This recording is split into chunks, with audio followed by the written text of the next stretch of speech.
Kasi, General Wilkins, eto, last warning ko sa iyo ha. Sa nangyari, you're lying. Gusto mo i-cite ko na? Paano-ano pa yung mukha mo eh. You're not respecting this committee. Aren't you? This will be the last. Ayun And yung I problema. don't lie, Mr. Chair. You're not lying, you lie. Just a few minutes ago,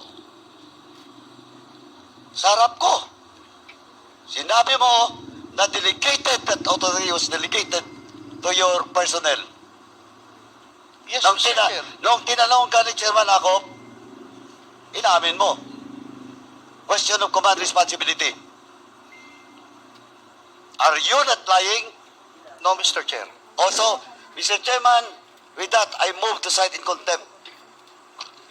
Ano pa kaya gusto niyong malaman? Grabe, contempt agad naglabas ng payag si Senator Ronald BATO Dela Rosa. Mr. Congressman, you are so fond of citing in contempt people who don't give in to our desires or abuse of power is not unlimited.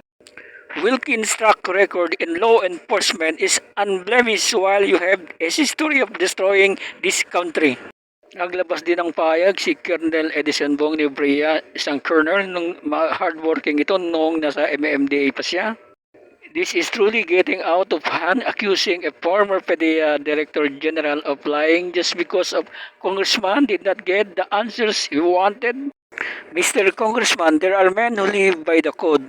My honor is my life, take away my honor and my life is gone.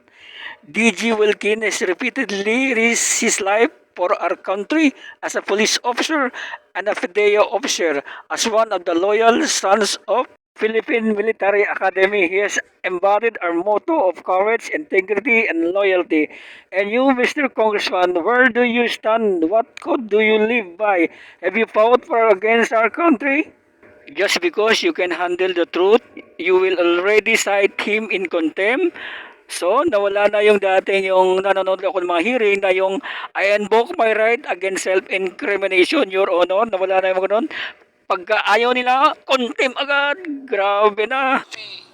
I have here my lawyer friends, and it's contradictory. He's asking us to lift the contempt order while he's filing Supreme Court questioning the mandate and the powers and the authority of the Quadcom. How can that be reconciled? He's challenging that, the very power that we had, the contempt power, and he's challenging that before Supreme Court. So now he's asking the same committee who has cited him in contempt, questioning that power to contempt before the Supreme Court. So to Retired General Wilkins. General, just to remind you of your right to file a motion in this squad committee, you can file it yesterday or tomorrow or onwards. Now, with regards to the letter of former Deputy Ombudsman Arthur Carandang on his role during his stint as Deputy Ombudsman and was mentioned by former Senator Trillanes. Mr. Chairman, we will just discuss this in the next hearing and we will invite former Senator Trillanes with regards to this. Cassandra Ong, let me announce to the members of this committee that a motion to lift contempt and detention order was filed by Cassandra Ong, and on the basis of medical condition, she is sick, she is currently detained at the Correctional Institution for Women, and the doctors of the CIW and the House of Representatives confirmed that he is not fit to attend and withstand the congressional hearings. With this, Mr. Chairman, I move that we lift the contempt order for Ms. Cassandra Ong. Medical condition as of now is sick, currently confined at the St. Luke's Hospital in Taguig. Lift the contempt order for Mr. Tony Yang.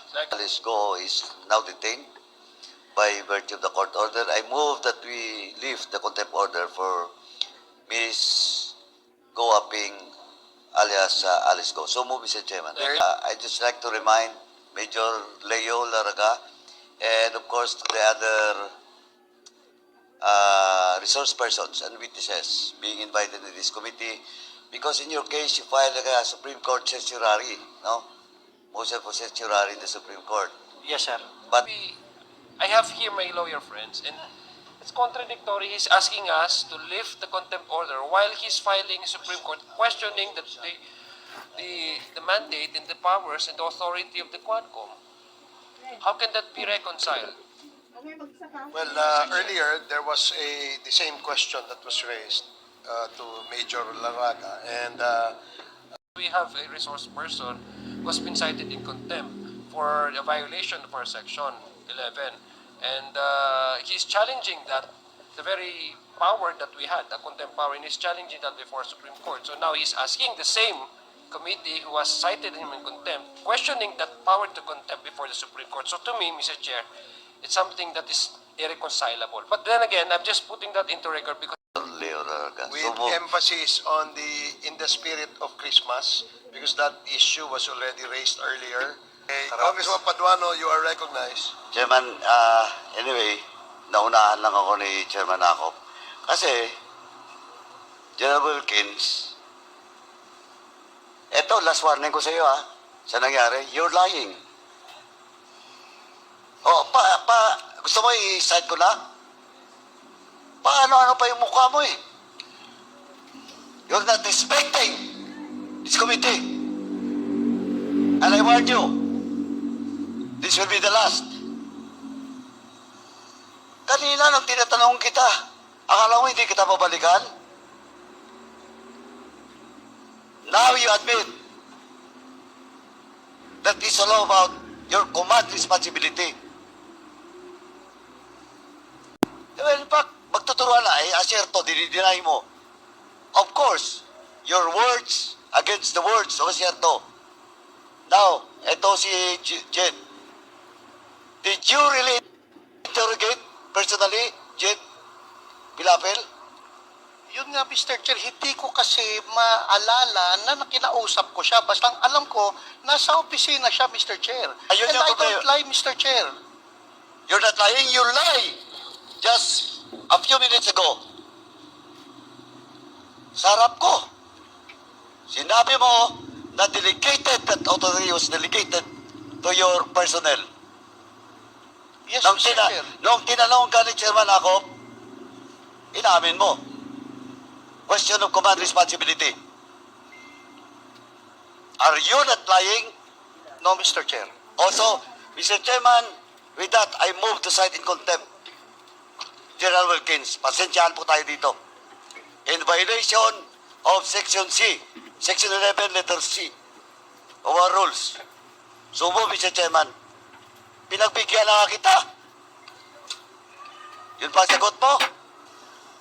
There is a motion to cite in contempt